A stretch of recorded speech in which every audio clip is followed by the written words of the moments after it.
Okay. I know.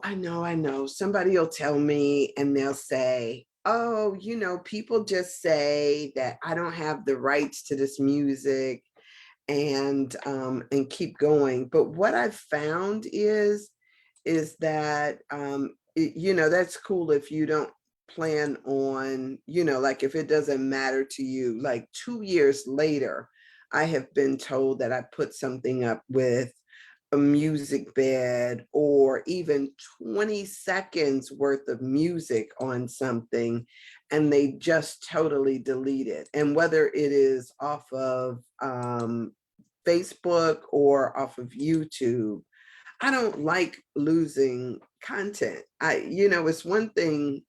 Yeah, I just don't like it. So part of what I do is I try not to get myself into um, Facebook jail or any other thing. I try to respect the apparatus that is what it is, as well as the artists who make the music, because absolutely a man is worthy, a woman is worthy of her hire. And so if part of what you do is, your music artistry, then by all means, you should be able to, benefit from the what you put out there, if that is your intention. And so I really intend on having my stuff up and not having any interruptions in it. Like I said, like I was saying, I hope you all had a fabulous weekend. Mine's was amazing. And sometimes it is this need to really like assess, you know, the textural piece of what you've been through. Because what I know is sometimes we get fixated on a particular thing and we blow it out of proportion, and that something that may have occurred in 5 minutes, we will like negate the whole day based on that 5 minutes. And so as I come back from this amazing weekend that I have and I look over it in its entirety, I had a great weekend. I got a lot accomplished in my yard. My reunion for my high school was this weekend, and I got a chance to see people as they are now. I was so thrilled. I was so thrilled at at the people that I saw and that I interacted with, and memories that it brought up, and not just the memories that I shared in high school, but also beyond that, prior to that. It was just such a wonderful weekend. And I have to give a shout out to, of course, the committee that I was on that made it happen. But most especially to Bernard. It is so crazy.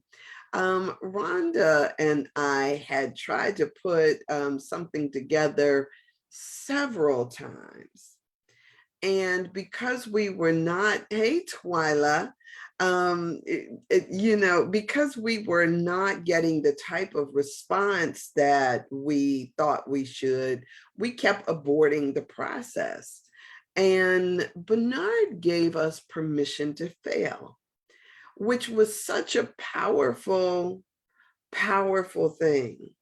He said to us at a certain point, he said, if there's only 10 people that show up, he says, we'll be happy. He says, if it's only the four of us that are there, we're going to have us a good time. So let's not get caught up in the numbers or how much we think we're spending or how much time. He was like, let's just make it happen. He was like, and if we get 20 people, it's a success. Well, we got above and beyond that. And it was so amazing and so good. And I think it was that permission that he gave us to say, whatever happens, we are going to look, rejoice and be glad in it.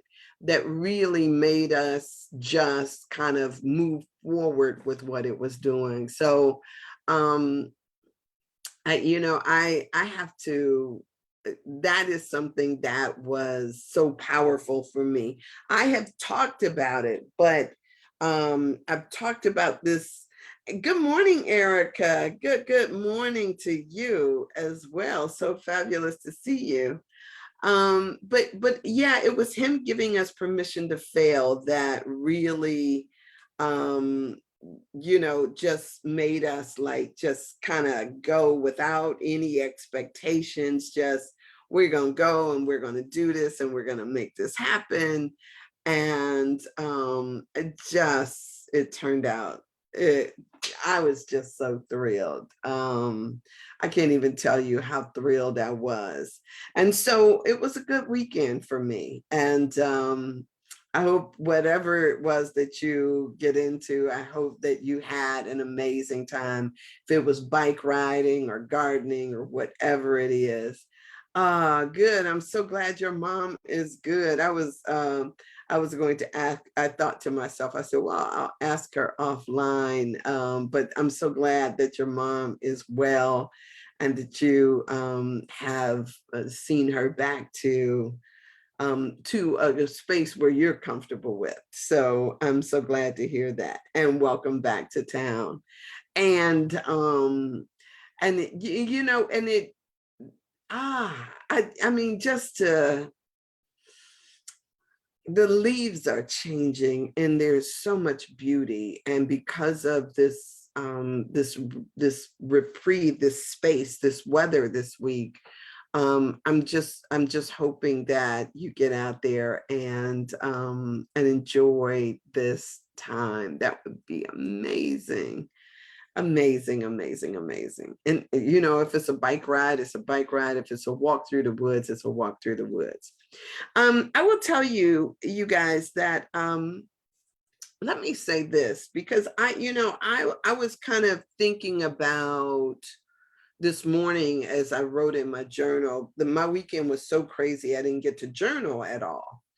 And so this morning, as I revisited my journal and I started to think about the things that unfolded this past weekend and how easy it is for people to fall back into old patterns. The people who talked about people were the same people who talk about people now. And the people who were the popular folks that came in and they operated as as popular people did. And so there was these roles that different people played. And it was really interesting to me because one of the things that came to me is a quote out of A Course in Miracles that says that only the love is real. Only the love is real.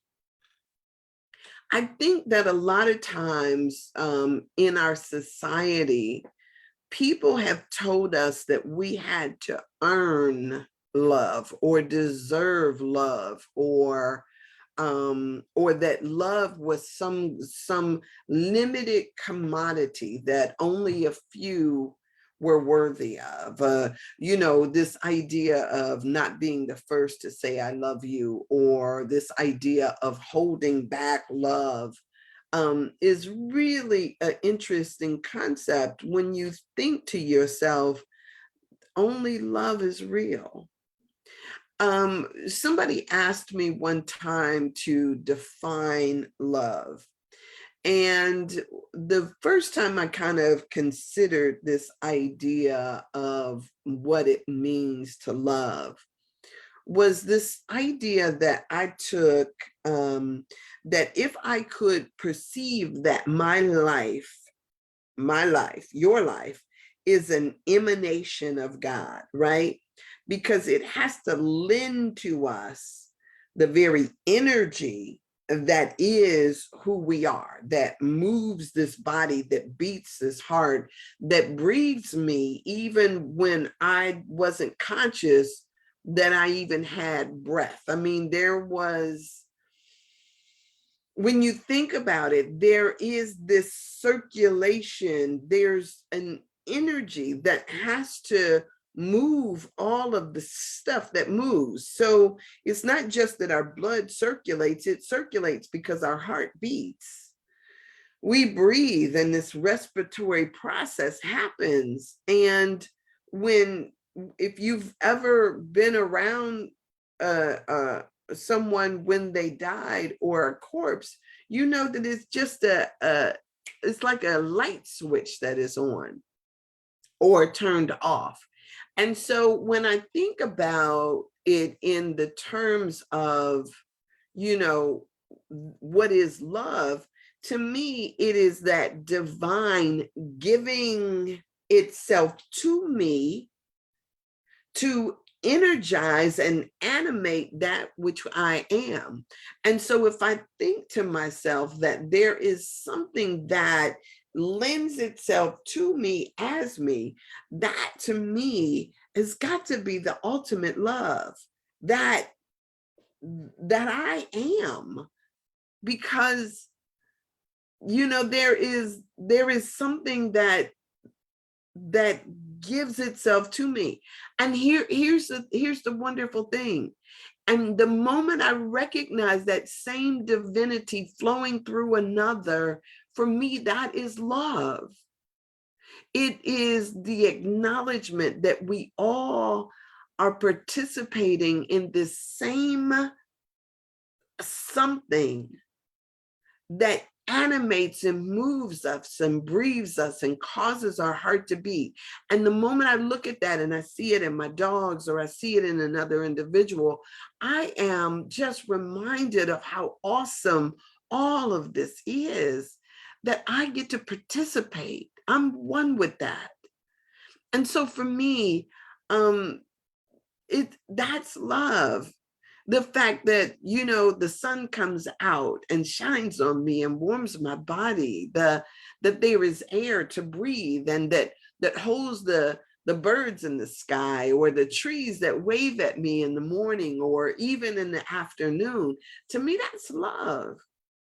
And so me acknowledging that love is not taking away anything from me. It is what you praise, you raise.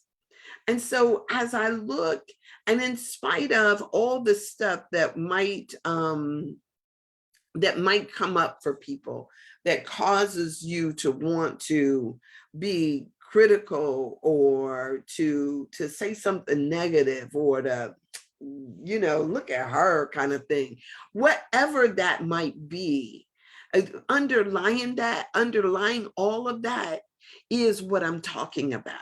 It is that you have the ability to form the thought, or to speak the words, or for your heart to still beat, or for you to go about your day doing what you do. Underneath all of that is love. All that other stuff we put on top of it, it's just hyperbole is what I came up with. And so, you know, it's nothing for me to acknowledge that I love you, right?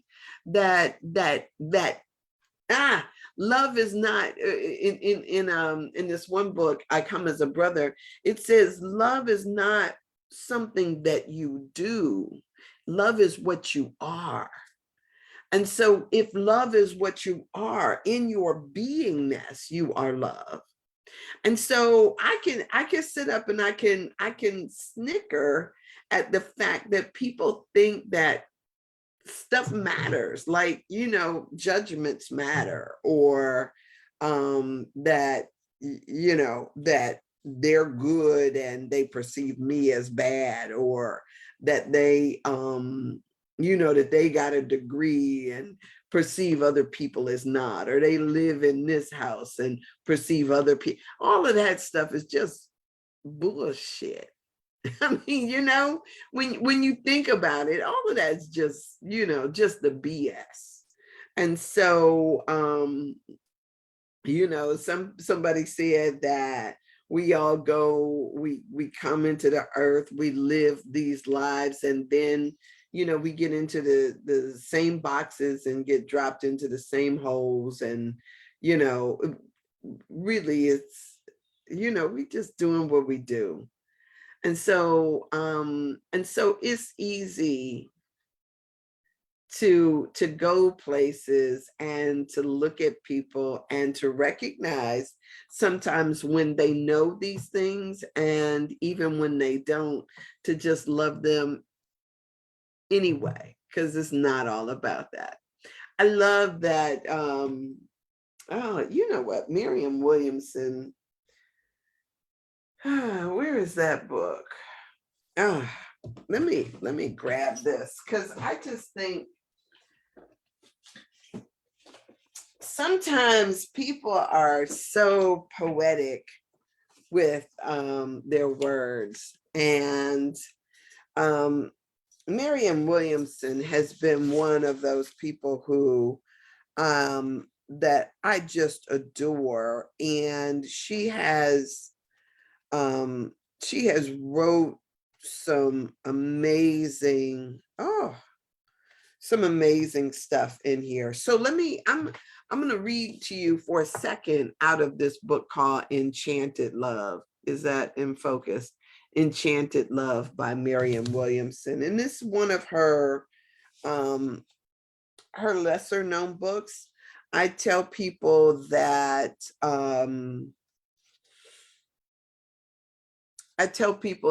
reading A Return to Love literally changed my life. When and I don't know what year I picked up that book, but it was shucks, a couple of decades ago. And it's called A Return to Love by Marianne Williamson. And when I read the book, I read it with I think the first time by myself. Then I encouraged a group of us to read it. And we did. We read the book, and it was so profound in its effect on me, because it changed how I looked at myself. Which meant it changed how I engaged in the world. And so usually when she writes a book, I try to read it. I find that I try to stay, there's certain people who I just try to stay in their orbit, because they inspire me, and she does. So I just want to read for a minute out of here to you guys. And the moment I found a story that I wanted to read, then I thought, and I want to go back before that and read a little bit. And so y'all know how I read, though. I interject all the time. So whatever. So here she says,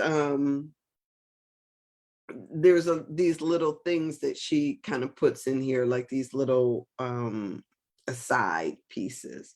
And she says, they were wicked to me. I know they were. They wanted to kill me. I know they did. They think I'm bad. I know they did. And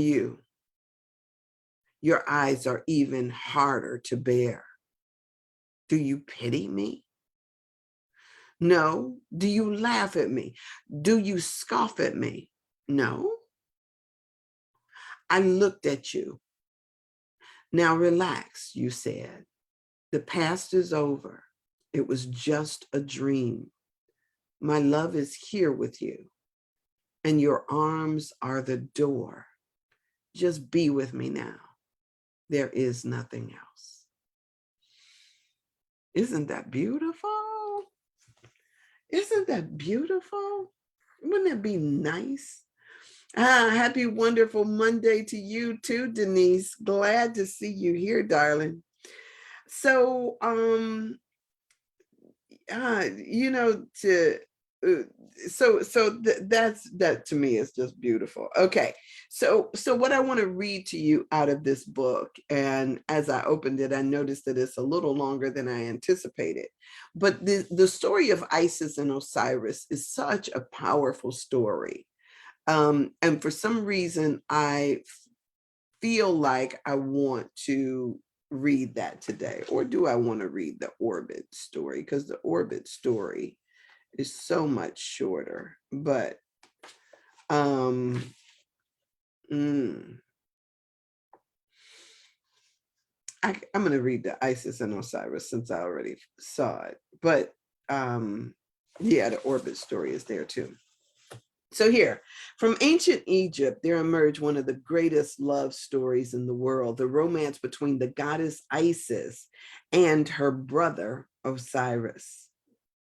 When their wicked brother Seth killed Osiris in a jealous rage, Isis drew upon her mystical powers, the strength of her divine love, to bring Osiris back from the dead.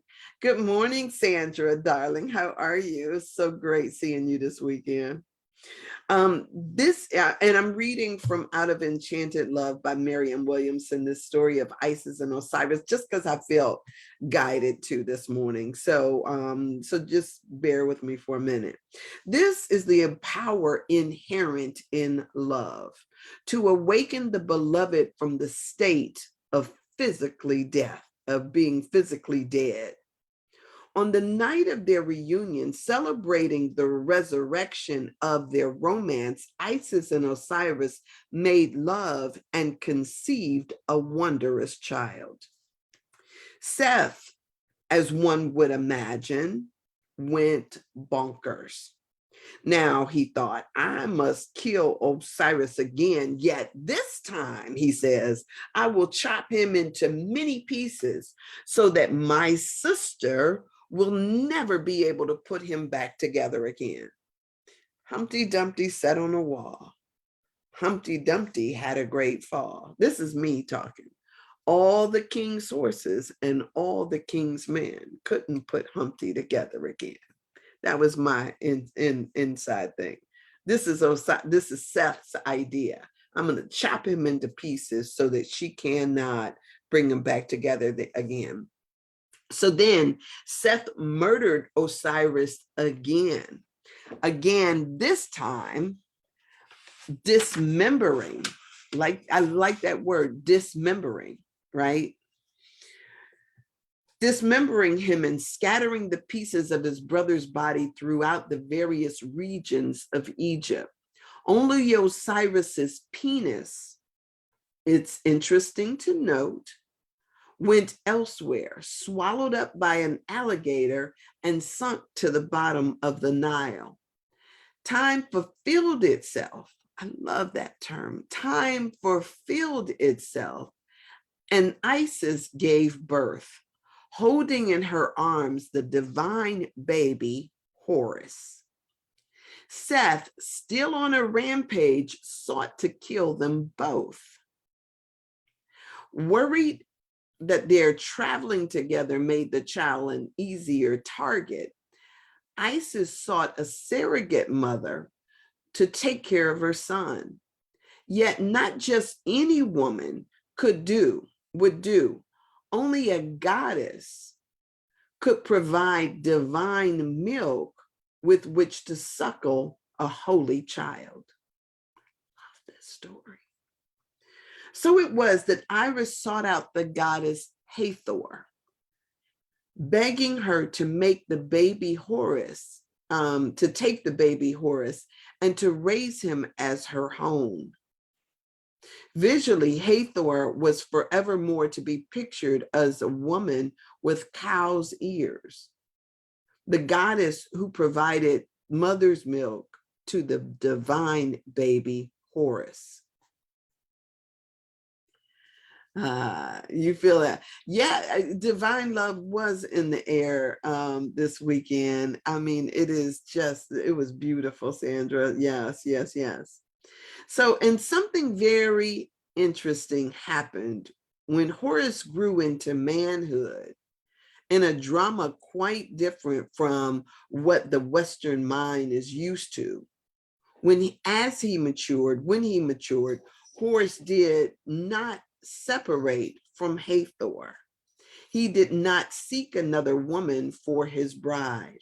Rather, Hathor herself transformed. Oh, this is so juicy. Having acted as his mother, she now became his wife. She was the same woman, um, honored for the various parts of herself. No split between Mary and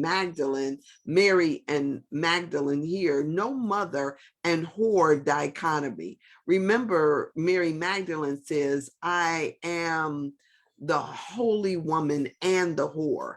None of that split here. No mother whore dichotomy, no shameful introduction of guilt into sex or onto women. The goddess retained all her faces from maternal to erotic to divine. Love that. Neither goddess self nor sexual self nor mother self were diminished by the presence of the other. And I always say that it's ironic that women reach their sexual peak at a much later age than do men. And I kept asking and keep asking the question, why is that? Why is there this imbalance that we reach our sexual peak, especially after we get to the point where we can no longer bear children, and men are just coming into their peak when they're young men? And this whole story about the transformation of Hathor is a beautiful way of dealing with that. I'm going to set that aside though, because I'm not finished with the story. And I don't know that I'm really here trying to talk about that in today. But this feeling of love and recognizing love wherever you are. So the Egyptian temple of Hathor is, this is Marianne Williamson talking, for me as a woman, the most powerful sacred site in the world.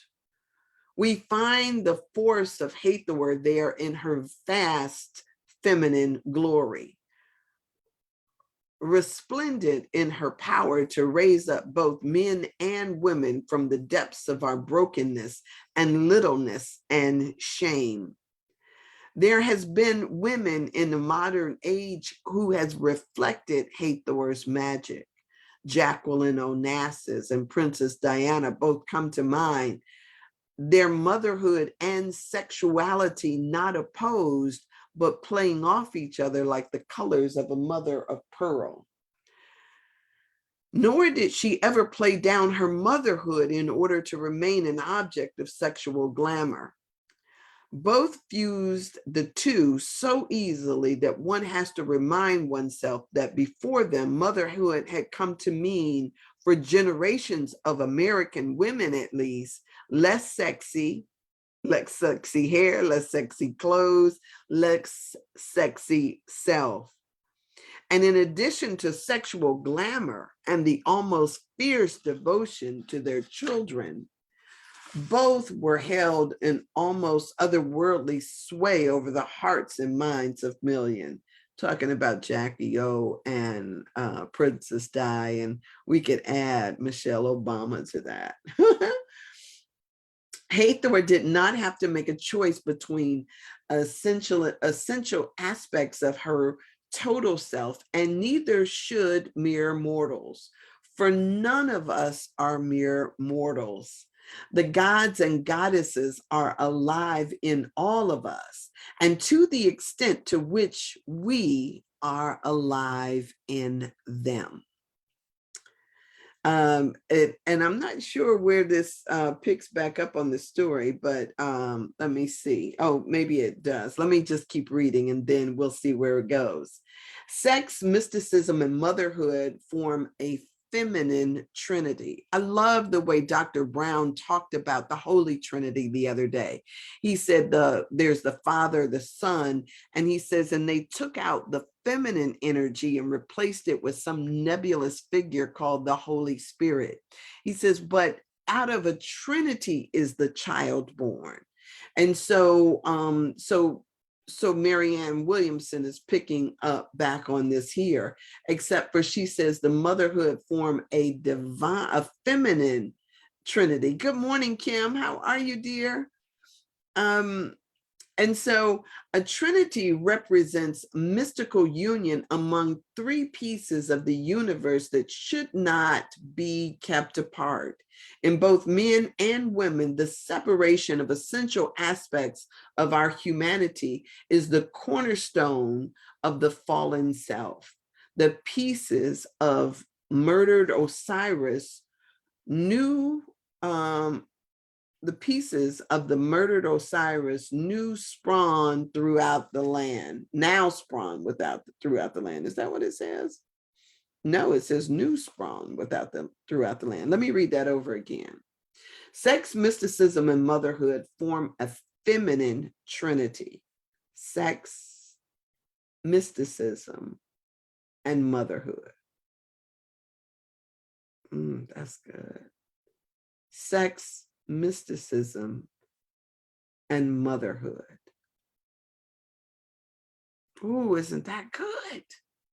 Holy crap, isn't that good? Wait a minute for a second here. Because I got to tell y'all, and Sandra, I don't know, Tarika was there, Denise was there. I had a little friction this past weekend with the bartender at the event.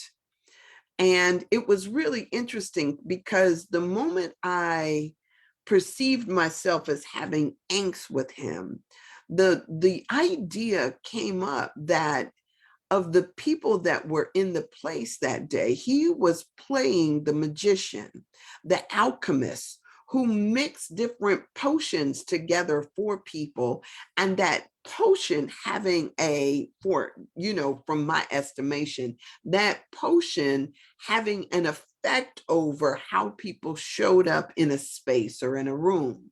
So I am keenly aware of alcohol or other types of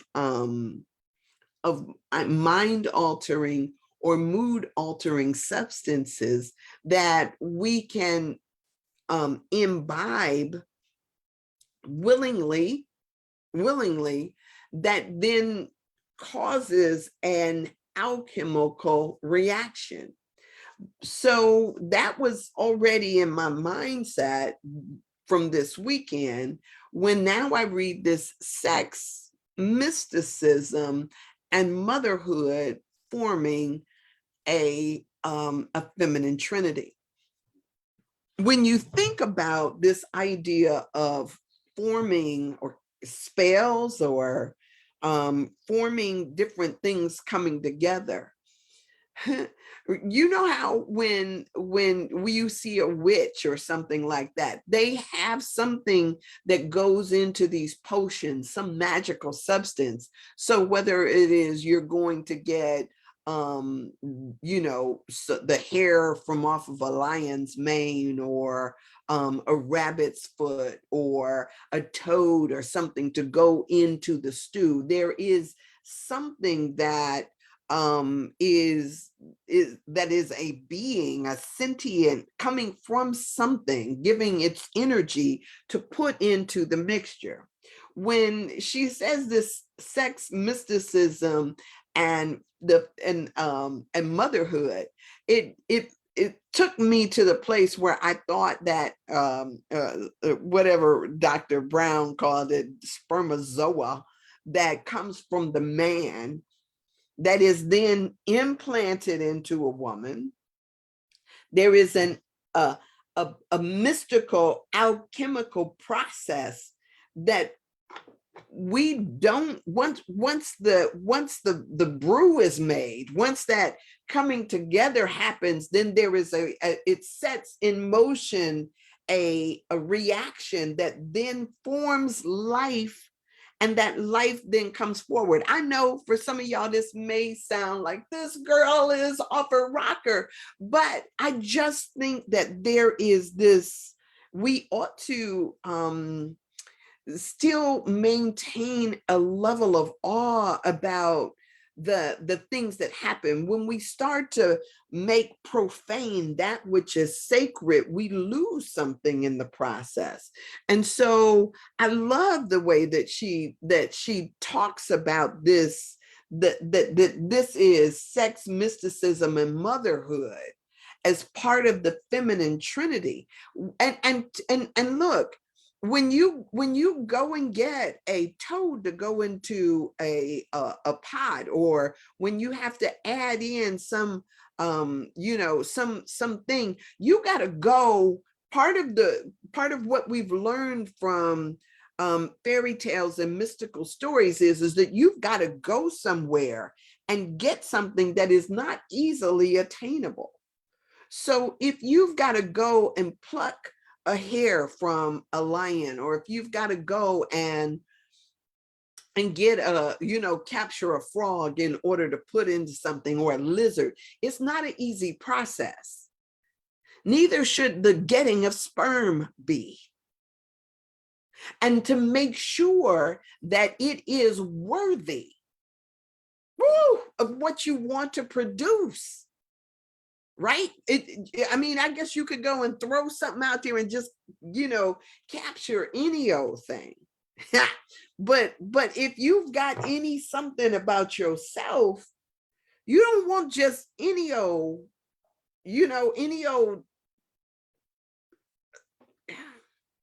let me go back. Because that in itself was just like, hold up, let me acknowledge this. Y'all, I just think that there is there's something wonderful about all of this when we see, and I talked about it yesterday, this replication of things. So this is a story, it's an ancient story. It is one of those stories that of Isis and Osiris that was translated. It wasn't somebody writing a script for a TV series, right? That's just like, okay, I'm gonna do this.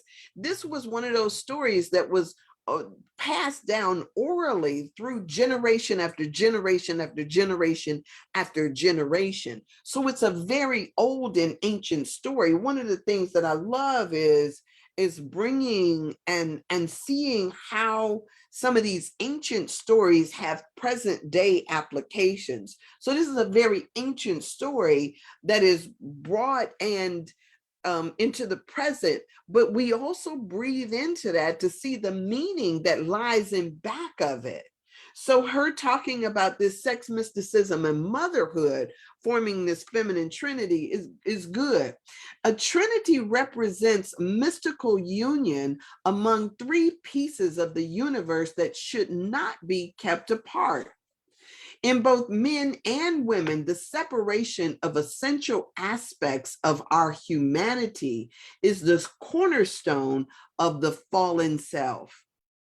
Oh, y'all, that is so good. I just want to let me finish reading this because I want to dwell in that space for a minute. The pieces of the murdered Osiris new spawn throughout the land. There could hardly be a more dramatic image of a separation of sex from self than a swallowing of a man's penis by an alligator. Now, as women, we don't have appendages that you can just cut off and separate out. It's like you would have to get a little, go in there and kind of, it's not separable. You can't separate it like that. But a man's penis, you can cut off. right? And then this idea of throwing it into the Nile and having it swallowed up by an alligator is such a, I mean, and guys would be like, ooh, just even the thought of somebody cutting it off is just like one of those things that causes one to cringe. And then what then happens to a man when you take that organ from him? Automatically we start to think of in this idea of castration. I talked about it before because somebody was talking about my dog, and if you want him to be more docile and not want him to run or not, or want him to obey you, cut his stuff off. And that is what used to happen. They talk about lynching, but lynching, when it happened, was more than just somebody putting a noose around a man's neck. They often cut his penis off and shoved it in his mouth, and then they hung him. There was a pieces parts to that. And so this idea of the male genitalia and what it represents is not something that went away with the ancient times, but it's been something that has been replayed over and over again. How to take away someone's manhood in such a drastic and dramatic way that and I don't know what's worse. I mean, sometimes we don't talk about man's inhumanity towards man because it's unspeakable. As a matter of fact, it's unthinkable at times. But it was not undoable for people who felt threatened by this and thought that the only way to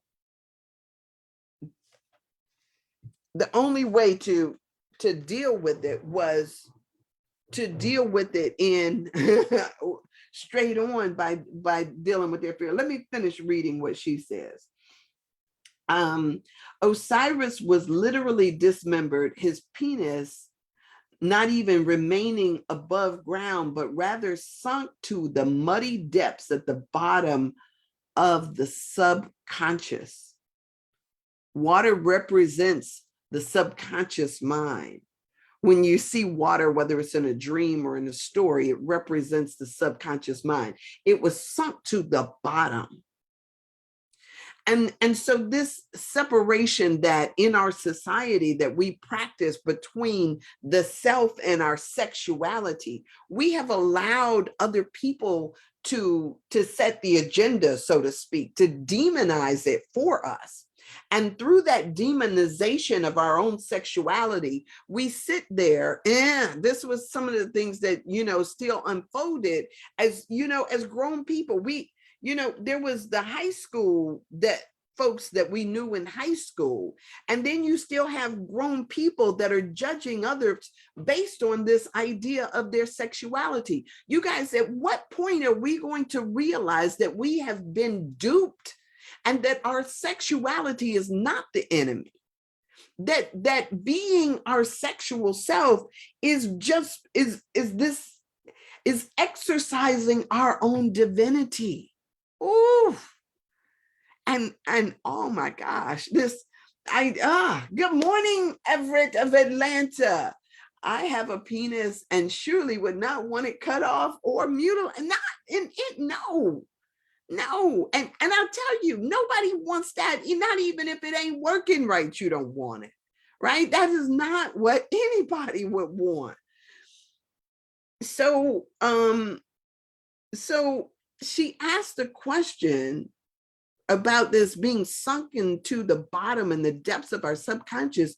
She asked a question, and does it still remain there today?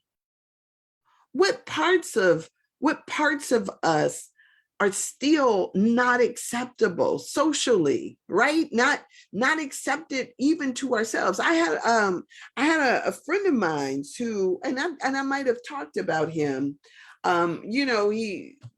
divorced, hasn't been in a relationship in years. And I was kind of asking them questions, and I said, because y'all know, I talk about anything. I don't care. I'm that girl. And when I asked him, I said, this is me being curious. I asked folks this just as a whatever. So I asked him, I said, so do you masturbate a lot? And he told me, oh, I don't do that. And I was like, well, why not? Oh, I don't touch myself. I was, and I would tell y'all, if you don't touch yourself, it was like one of those things like, full stop. Like, do you actually think somebody else want to touch it if you don't want to touch it? Come on, what is that? When I love on me, I know other people want to love on me too. Y'all are y'all doing y'all's mirror work, the mirror exercises. Come on. Let's get it in. Let's get it in. And that's all of you, right? How do we not separate out the parts of us that have been bastardized by and this is interesting too, because I don't even want to say that it's Western culture, because in some countries they have, what was that somebody said the other day about the red light district? In some cultures, they still recognize that this is a part of who we are, and they don't like make it seem like it's, so taboo. It's like, okay, this is a part of us. Some cultures, it varies, but think about the suppression and oppression that we have around our own sexuality. Let me get back to this, right? Then you and I, adult children of a spiritually barbaric century, come breezing along looking for love and expecting it to be easy. Ha! Nothing misunderstood is easy. Nothing that is not naked blesses. Nothing superficial heals. I love that. So here she picks back up. Isis, Osiris, and Horus, and Seth as well, I'm afraid, all live within us. The feminine in each of us is Isis, breathing love into her deadened other half. Her deadened other half, which would be Osiris. The masculine in each of us is Osiris, noble and brave, yet torn apart by attacks from a jealous world. The fear-based ego in each of us is Seth, set out to destroy the experience of powerful, total, authentic love. Seth didn't want these two to be in love. Seth thought that these two combining together was a threat to him and his own power. And that's partly why he was killing his brother. This idea of killing one's brother, I keep saying to you over and over again that it goes back to all the way biblical, all the way back to Cain killing Abel. This idea that there has to be some kind of friction, enmity between brothers, and this desire for dominance, to be, whether it's to be first or to be strongest or to be the most recognized or to, whatever it is, this friction, and how to then get around that so that it is not the ego that is leading the way, but rather this acknowledgement that love is the truth of our being. Love is the truth, not the ego. Love is all that is. The love is the truth. Love is the truth. The love is the truth. Um, so, um, so the highest potential in each of us is Horus, set to reclaim humanity's divine identity, suckled by a divine mother, married to a divine goddess, the first pharaoh in the psychic land of the gods. Ah, wait a minute. So it is the role of Horus to remember his father.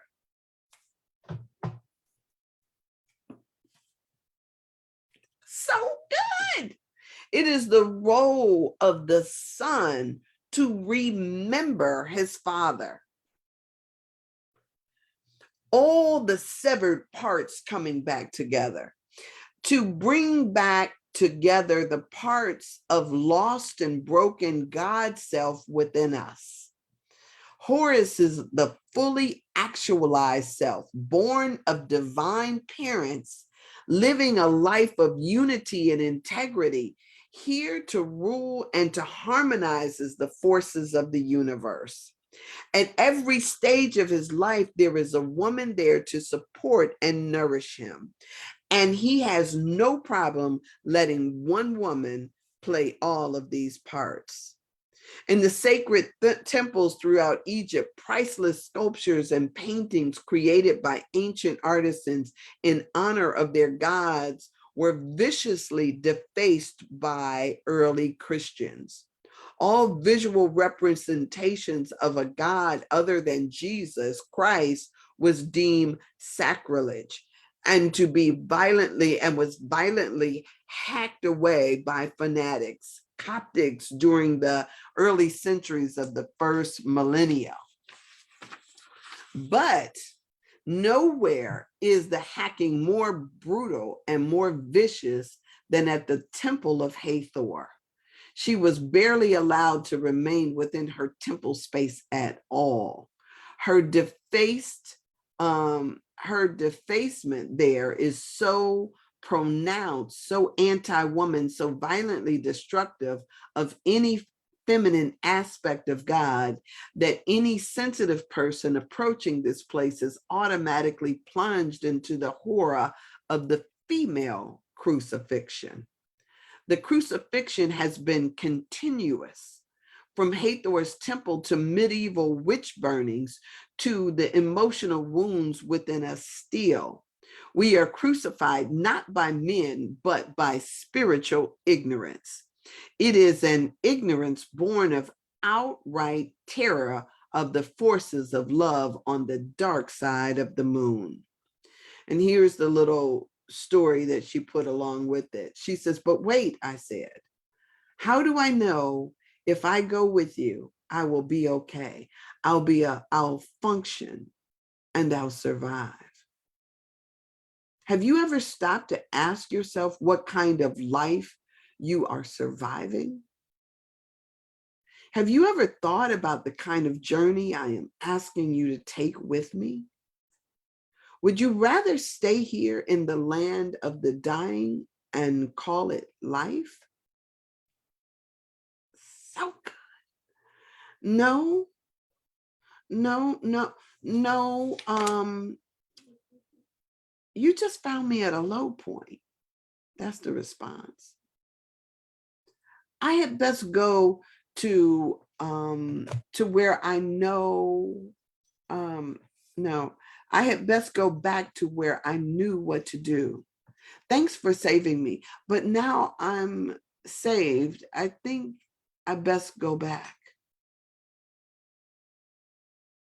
Y'all dropped the mic right there.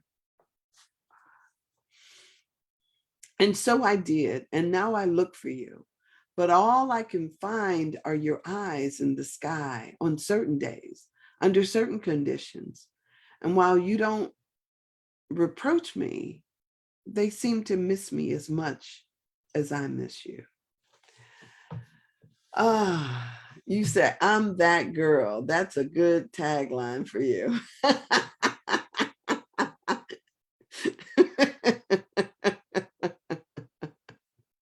Yeah. That's so good, Linda. Thank you. that, girl. Oh goodness. So I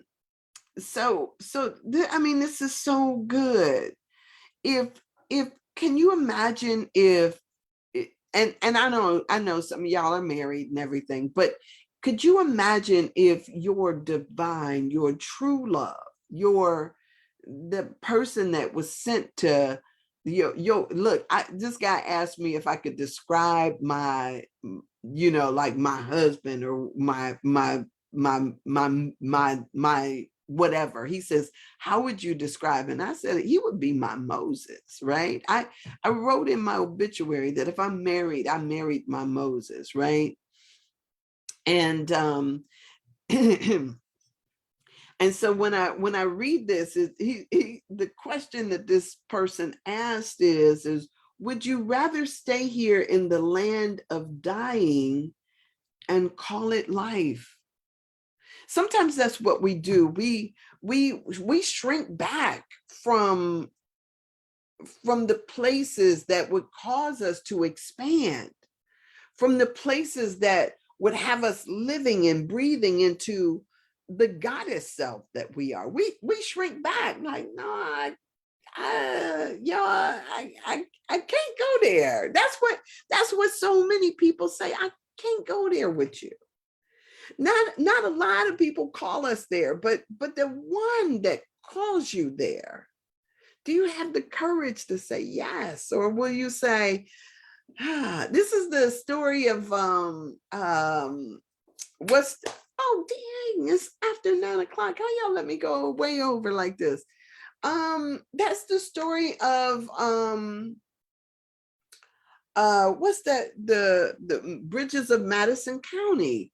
And I think it was Clint Eastwood and Meryl Streep, and and he asked her to, her, this man who she fell in love with in a matter of days. He said, come with me, right? And so all she had to do was, there was a big choice for her, because what she was leaving was her familiar, what would have been her husband and her kids, right? For and a life of what is my friend Donna call it, a vanilla life, when what was being offered to her was let's see, I don't know what, for my friend Donna, it's rocky road. She, like say, if I had to compare it by describing ice cream flavors, it's like comparing vanilla to rocky road. I have had meals and dinners where I thought, this is a party in my mouth, right? To just having something that's like, okay, I'm just eating just for substance. How do we want our lives to be? That becomes a question. And where do we shrink back? So I don't know. I'm not, this is no value judgment on it at all, but it just is one of those things that I think we should consider. I like to consider, do I want to live vanilla? Do I want to think vanilla? Is that the purpose for which I was born? Come on, heck no, I can tell y'all now, no. Unequivocally, no. So I,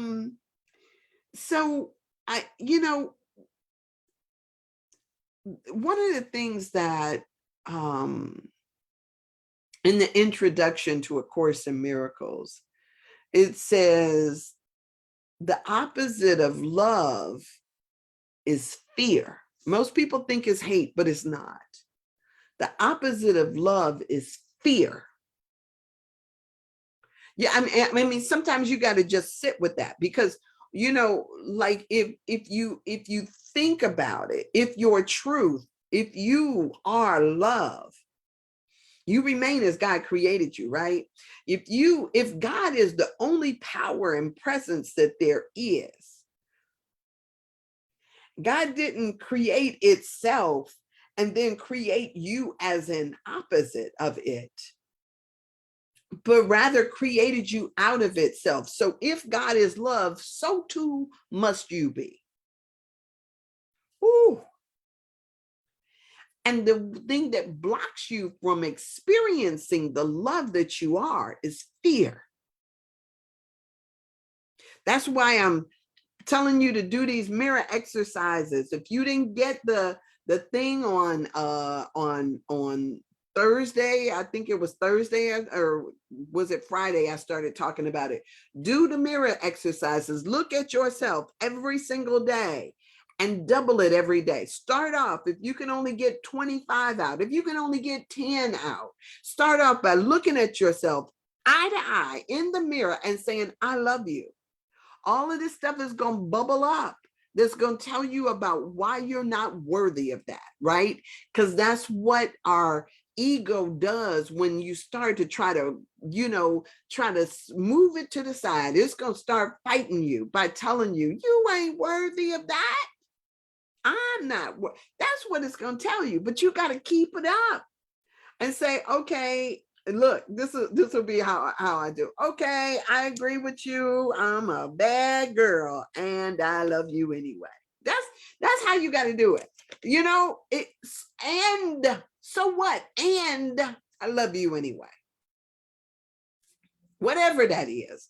So do the mirror work, because this is about us coming to the realization that if God, you, if God is love, so too are you. The things that block that awareness is not hate, because hate is hate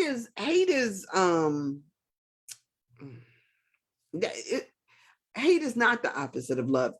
And fear, one of the things that I've read, fear is reducible, right? We hate or we detest or we fight against out of fear. We feel insufficient out of fear. We feel inadequate out of fear. We feel these things out of fear. They are reducible to fear. So the opposite of love is fear. But what is all encompassing? That's how that sentence is. But what is all encompassing can have no opposites. What is all encompassing can have no opposites. If we say that God is all powerful, everywhere, equally present, in all, through all, as all, what could possibly be the opposite? All implies all. It doesn't imply an opposite. We got to challenge all of the stuff that comes up for us and question, why is this here? All right, y'all, I'm gonna let y'all go, because I could literally sit here and talk to y'all all day long, but y'all gotta go, I gotta go. And yeah, this is the work to do. This is the work to do. Your aim is not to be like Sandra. Your aim is to just be you. And your calling is your calling. Mine's is mine. We here just to make it do what it do, right? But we have to have the courage to say yes to whatever our path is that is before us. Whatever yours is before you, you've just got to have the courage to walk it. There's a difference in knowing the path and walking the path. That's straight out of the Matrix, right? So let's walk our path. All right, y'all. I'm out of here. I'm thankful to Marianne for this thing. I don't know. Maybe I'll share something else out of there. But I got to get back to It Didn't Start With You, because I got 2 more paragraphs to do, and then I'm done with that book. Not done, but done for the time that it's supposed to be. Thank you, Sandra. It was so good seeing y'all this weekend.